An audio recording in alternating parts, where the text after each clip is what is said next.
l'amour de Dieu. C'est une connexion. De la même manière, Dieu t'a connecté avec son amour. Dans cette même manière, toi aussi, tu dois connecter l'amour là en face des autres, en face de tes enfants, dans la vie de tes enfants, dans la vie des autres, dans la vie de ton assemblée.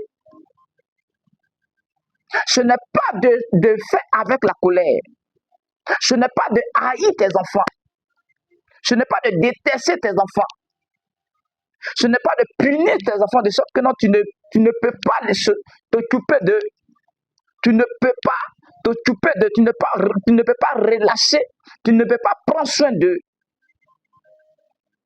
Je vais aussi parler à une personne qui conduit un peuple dans une entreprise.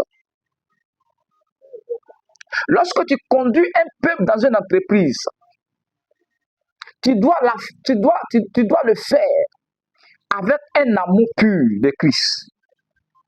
Toi, tu es chrétien, toi, tu as reçu Christ par l'amour de Dieu. L'amour que Dieu t'a donné, l'amour que Dieu a mis en toi, l'amour de Christ qui est en toi, tu dois la manifester parmi tes employés. Parmi les personnes que tu travailles.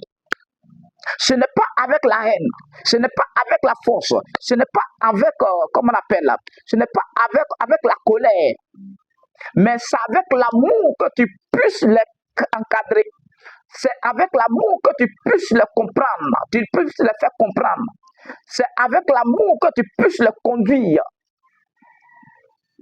Est-ce que je parle à quelqu'un en ce matin? Toi, tu es un conducteur dans une entreprise. Écoute la voix de Dieu. Dieu veut te parler à travers de son amour.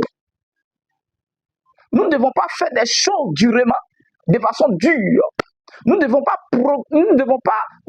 nous comporter en face des personnes de façon colérique, de façon la haine.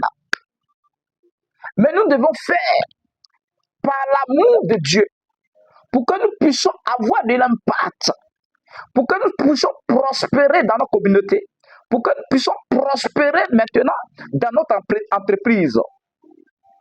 Lorsque l'amour de Dieu est en toi, lorsque tu as l'amour de Dieu, ta manière de faire des choses est différente à ceux qui n'ont pas l'amour de Dieu.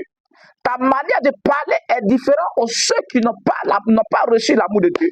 Aujourd'hui, combien de personnes procurent l'amour de Dieu dans notre entreprise, ou dans notre communauté, ou dans notre famille?